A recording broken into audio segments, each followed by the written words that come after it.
അല്ലാഹുവല്ലാത്ത ആരെ വിളിച്ച് പ്രാർത്ഥിച്ചാലും അത് ശിർക്കാണ്. അങ്ങനെ വിളിച്ച് പ്രാർത്ഥിക്കുന്നവർ മുശ്രിക്കാണ്. അവർക്ക് സ്വർഗം ഹറാമാണ് എന്നതാണ് ഇസ്ലാമിന്റെ കാഴ്ചപ്പാട്. ഇസ്ലാം മുസ്ലിങ്ങളെ പഠിപ്പിച്ചത് അത് തന്നെയാണ് മുജാഹിദുകൾ വിശ്വസിക്കുന്നത്. അതിൽ യാതൊരു മാറ്റവും മുജാഹിദുകൾക്കില്ല. അഥവാ മാറുമ്പോൾ ആ മുജാഹിദുകാരൻ സുന്നിയാകും. അല്ലാത്ത കാലത്തോളം മുജാഹിദുകാരൻ ഇസ്ലാമായി മുസ്ലിമായി തന്നെ ജീവിക്കും. ഒരിക്കലും അള്ളാഹു അല്ലാത്തവരെ വിളിച്ച് പ്രാർത്ഥിക്കുന്നത് ഒരിക്കലും അനുവദനീയമല്ല. അത് കൊടിയ ശിർക്കാണ്. അള്ളാഹു അല്ലാത്തവരെ വിളിച്ച് പ്രാർത്ഥിക്കുന്നിടത്ത് മക്കാ മുശ്രിക്കുകൾ പോലും എത്തിയിട്ടില്ല എന്നാണ് എൻ്റെ ആദ്യത്തെ ചോദ്യത്തിൽ ഞാൻ സമർത്ഥിച്ചത്. അതിനേക്കാൾ അപ്പുറമാണ് ബഹുമാനപ്പെട്ട ഉസ്താദുമാർ എത്തിയതും എന്നും ഞാൻ സ്ഥാപിച്ചു. ഞാൻ പറഞ്ഞു വരുന്നത്, അള്ളാഹു അല്ലാത്തവരോട് വിളിച്ച് പ്രാർത്ഥിക്കാൻ ഖുർആനിൽ നിന്ന് ഒരായത്തും ഉസ്താദുമാർക്ക്, ബഹുമാനപ്പെട്ട ഉസ്താദുമാർക്ക് ഓതാൻ സാധ്യമല്ല എന്ന് ഞാൻ വീണ്ടും ഇവിടെ ആവർത്തിക്കുന്നു. ഉണ്ടെങ്കിൽ അത് ഉസ്താദുമാർ ഈ സദസ്സിനെ ഓതി കേൾപ്പിക്കണമെന്ന് അപേക്ഷിക്കുകയാണ്. അസ്സലാമു അലൈക്കും. ബിസ്മില്ലാഹി വൽഹംദുലില്ലാഹ്. അല്ലാഹുമ്മ സ്വല്ലി അലാ സയ്യിദിനാ മുഹമ്മദിൻ വഅലാ ആലി സയ്യിദിനാ മുഹമ്മദ്. പ്രിയ സുഹൃത്ത്, ഇപ്പോൾ ഇവിടെ ചോദിച്ചിരിക്കുന്നത് അല്ലാഹു അല്ലാത്തവരെ വിളിച്ച് പ്രാർത്ഥിക്കണമെന്ന് സുന്നികൾ പറയുന്നു എന്നോ, അത് പ്രാർത്ഥിക്കരുത് എന്നല്ലേ ഖുർആൻ പറയുന്നത് എന്നുമാണ് അദ്ദേഹത്തിന്റെ ചോദ്യത്തിന്റെ ആകത്തുക. മുസ്ലിങ്ങൾക്കിടയിൽ തർക്കമില്ലാത്തൊരു വിഷയമാണത്. അള്ളാഹു അല്ലാത്തവരെ വിളിച്ചോ അല്ലാതെയോ അള്ളാഹു അല്ലാത്തവരോട് പ്രാർത്ഥിക്കാൻ പാടില്ല. അതിൽ സുന്നികൾക്കോ മുജാഹിദുകൾക്കോ വേറെ ഏതെങ്കിലും വിഭാഗത്തിനോ തർക്കമില്ല. അള്ളാഹു അല്ലാത്തവരെ വിളിച്ചു പ്രാർത്ഥിക്കണം എന്ന് പറയുന്നവരല്ല സുന്നികൾ, പ്രാർത്ഥിക്കരുത് എന്ന് പറയുന്നവരാണ് സുന്നികൾ. പ്രാർത്ഥന എന്ന് പറഞ്ഞാൽ എന്താണ്? സാധാരണ ദൈവമാണെന്ന വിശ്വാസത്തോടെ ചോദിക്കുന്നതിനാണ് പ്രാർത്ഥന എന്ന് പറയുക. ആ അർത്ഥത്തിൽ അള്ളാഹു അല്ലാത്ത ഒരാളോടും ഒരു ശക്തിയോടും ഒന്നും ചോദിക്കാൻ പാടില്ല എന്ന് മജ്ജയിലും മാംസത്തിലും രക്തത്തിലും ഊട്ടപ്പെട്ട രീതിയിൽ വിശ്വസിക്കുന്നവരാണ് സുന്നികൾ. അതേ സമയത്ത് അല്ലാഹു സുബ്ഹാനഹു വ തആല സഹായത്തിന്റെ കാര്യം അങ്ങനെയല്ല പറഞ്ഞത്. പ്രാർത്ഥന അത് ആരാധനയാണ്. തആവനു അലൽ ബിർരി വത്തഖ്വ, അല്ലാഹു പറയുന്നു നിങ്ങൾ പരസ്പരം സഹായിക്കണമെന്ന്. തആബദു, നിങ്ങൾ പരസ്പരം ആരാധിക്കണമെന്ന് അല്ലാഹു പറയുന്നില്ല. അപ്പൊ ആരാധനയും പ്രാർത്ഥനയും സഹായാർത്ഥനയും ഒക്കെ നമ്മൾ വേറിച്ച് മനസ്സിലാക്കണം.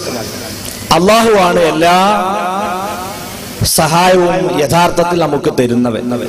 അതിന് അല്ലാഹു വെച്ച കാരണങ്ങളിൽ രണ്ട് സൈസ് കാരണം. ഒന്ന് ഭൗതികമായതും അഭൗതികമായതുമായ കാരണങ്ങളുണ്ട്, അല്ലെങ്കിൽ ആത്മീയമായ കാരണം എന്നും പറയാം. ഭൗതികമായ കാരണം, ഉദാഹരണത്തിന് നമ്മൾ ഒരാളോട്, ഒരു വ്യക്തിയോട് നിങ്ങൾ എൻ്റെ മകളെ കെട്ടിക്കാനുണ്ട്, 1000 രൂപ സഹായിക്കണം എന്ന് പറയും. അത് തെറ്റാണെന്ന് ആരും പറയില്ല. അള്ളാഹിനോട് മാത്രമേ സഹായം തേടാൻ പാടുള്ളൂ എങ്കിലും ഈ സഹായാർത്ഥന നമ്മൾ ഒരാളോട് ചോദിക്കുമ്പോൾ തെറ്റാന്ന് പറയുന്നില്ല. എന്തുകൊണ്ടാണ്? ഭൗതികമായ സഹായാണെങ്കിലും അല നമ്മൾ വിശ്വസിക്കുന്നത് വമൻ നസ്റു ഇല്ലാ മിൻ ഇൻദില്ലാഹി അൽ അസീസിൽ ഹകീം, സഹായം മുഴുവനും അള്ളാഹുവിൽ നിന്നാണെന്ന വിശ്വാസത്തോടെയാണ് നമ്മളത് ചോദിക്കുന്നത്. അപ്പൊ ആ ചോദ്യം തെറ്റല്ലാത്തതുപോലെ സാധാരണക്കാർക്ക് ഇவ்விதമുള്ള സാധാരണ കഴിവ് കൊടുക്കുന്ന അള്ളാഹു അമ്പിയാക്കൾക്കും ഔലിയാക്കൾക്കും മോചിതത്വം കറാമത്തും കൊടുക്കുന്നു. ആ നിലക്കുള്ള സഹായം ലഭിക്കുമെന്ന വിശ്വാസത്തോടെ അവരെ വിളിക്കുകയാണ് നമ്മൾ ചെയ്യുന്നത്. അതിന് ഇസ്തിഗാസ എന്ന് പറയും. അത് പ്രാർത്ഥനയല്ല, അത് പ്രാർത്ഥനയാണെന്നുള്ളത് തെറ്റിദ്ധരിപ്പിക്കലാണ് എന്ന് പ്രത്യേകം ഉണർത്തുകയാണ്. ഇനി ഈ നിലക്ക് നമ്മൾ ഒരാളെ വിളിച്ചാൽ അത് ശിർക്ക് അല്ല എന്ന് മുജാഹിദുകളുടെ നേതാക്കൾ എന്ന് പറഞ്ഞിട്ടുണ്ട്. ഈ കാണുന്നത് മുജാഹിദ് നേതാവായ സുഹൈർ ചുങ്കത്തറയാണ്. സുഹൈർ ചുങ്കത്തറ അദ്ദേഹത്തോട് 1991 സെപ്റ്റംബർ മാസത്തിൽ ഇറങ്ങിയ മുസ്ലിം ടുഡേ എന്നൊരു ദ്വൈമാസികയായിരുന്നു. അതിലൊരു ചോദ്യം, ശിഹാബ് തങ്ങളെ പോലുള്ള സുന്നികൾ മുശ്രിക്കുകളാണെന്ന് നിങ്ങൾക്ക് അഭിപ്രായമുണ്ടോ? മുജാഹിദ് നേതാവിന്റെ മറുപടി ഇല്ല. മാത്രമല്ല ശിഹാബ് തങ്ങളും പാണ്ഡിത്യമുള്ള മറ്റു സുന്നികളും ശിർക്ക് ചെയ്യുന്നില്ല എന്നാണ് എന്റെ വാദം. കാരണം അള്ളാഹു അല്ലാത്തവരോട് പ്രാർത്ഥിക്കാൻ പാടില്ലെന്ന് അവർക്കറിയാം.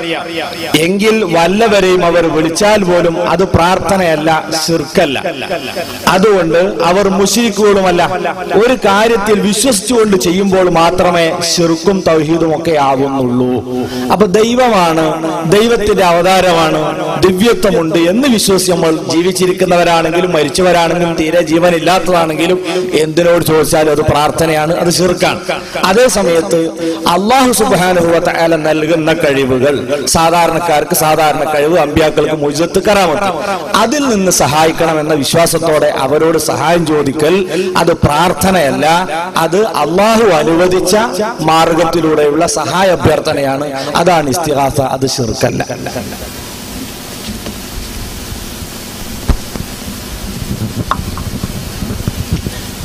അൽഹംദുലില്ലാഹ്, ഒരു കാര്യത്തിൽ സമാധാനം ഉണ്ടായി. അള്ളാഹു അല്ലാത്തവരോട് ഞങ്ങൾ പ്രാർത്ഥിക്കുന്നില്ല എന്ന് പറഞ്ഞു.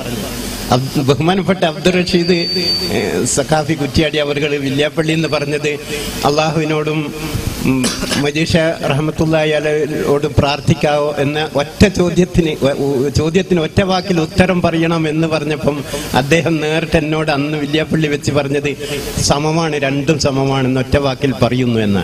ഇവിടുന്ന് അത് മാറ്റി അള്ളാഹു അല്ലാത്തവരോട് പ്രാർത്ഥിക്കുന്നില്ല എന്ന് പറഞ്ഞാൽ വളരെ സന്തോഷമാണ്.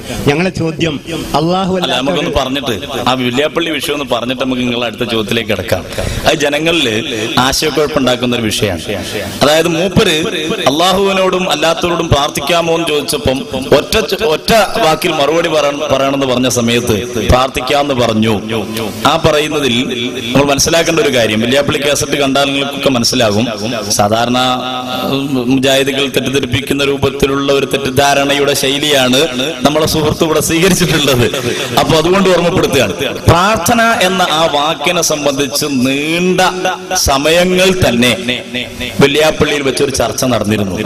മുജാഹിദ് ഇയാളെ പോലുള്ള വേറൊരു മൗലവി ചോദിക്കുകയും അങ്ങനെ പ്രാർത്ഥന എന്ന് പറയുന്നത്, ഈ പ്രാർത്ഥന എന്ന മലയാള വാക്ക്, ആ വാക്ക് ഏതൊക്കെ വിഷയത്തിൽ ഉപയോഗിക്കും, ഏതൊക്കെ അർത്ഥത്തിൽ ഉപയോഗിക്കും എന്ന് വിശദീകരിക്കപ്പെടുകയും ദൈവം എന്ന നിലക്ക് ചോദിക്കുന്ന ചോദ്യം, സഹായാർത്ഥനകൾ, ആ നിലക്ക് ഉള്ള ചോദ്യങ്ങൾ അല്ലാഹു അല്ലാത്ത വേറെ ഒരാളോടും ചോദിക്കാൻ പാടില്ലാത്തത് ആണ് എന്നും, പ്രാർത്ഥന എന്ന പദം അത് ദൈവത്തിനോട് ചോദിക്കുന്നതിനും ഈശ്വരനാണ് എന്ന നിലക്ക് ചോദിക്കുന്നതിനും സാധാരണഗതിയിൽ പരസ്പരം സഹായം ചോദിക്കുന്നതിനും എല്ലാം ഉപയോഗിക്കുന്ന ഒരു മലയാള പദമാണ് എന്നും, എന്നാൽ സാധാരണഗതിയിൽ സാധാരണയിലുള്ള സഹായാർത്ഥനകൾക്ക് സൃഷ്ടികളോട് ചോദിക്കുന്നതിന് പ്രാർത്ഥന എന്ന് വ്യാപകമായി പ്രയോഗിക്കാറില്ല എന്നും വിശദീകരിക്കപ്പെട്ടതിന് ശേഷമാണ് ഇദ്ദേഹം അള്ളാഹു അല്ലാത്തവരോടും അള്ളാഹുവിനോടും പ്രാർത്ഥിക്കുന്നത് എന്ന് വീണ്ടും ആ പ്രയോഗം ഇട്ടുകൊണ്ട് അവിടെ ചോദിക്കുന്നത്.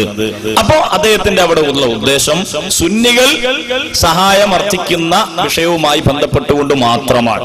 അപ്പൊ ആ നിലക്കാണ് അവിടെ ഉണ്ടായ മറുപടി. പ്രാർത്ഥന എന്ന് അവിടെ ഇയാൾ പ്രയോഗിച്ചിട്ടുണ്ടെങ്കിൽ തന്നെ സുന്നികൾ നടത്തുന്ന സഹായാർത്ഥനയെ ഉദ്ദേശിച്ചിട്ട് മാത്രമാണ് അവിടെ മറുപടി പറഞ്ഞിട്ടുള്ളത് എന്ന് അതിന്റെ നേരെ മുമ്പുള്ള വിശദീകരണങ്ങളും ശേഷം ഉദയത്തുള്ള ഇദ്ദേഹത്തിന്റെ ചോദ്യവും വിനീതനായ എന്റെ മറുപടിയും ശ്രദ്ധിക്കുമ്പോൾ മനസ്സിലാക്കാൻ കഴിയും. വെല്യാപ്പള്ളി ഇവിടെ ആവർത്തിക്കണോ?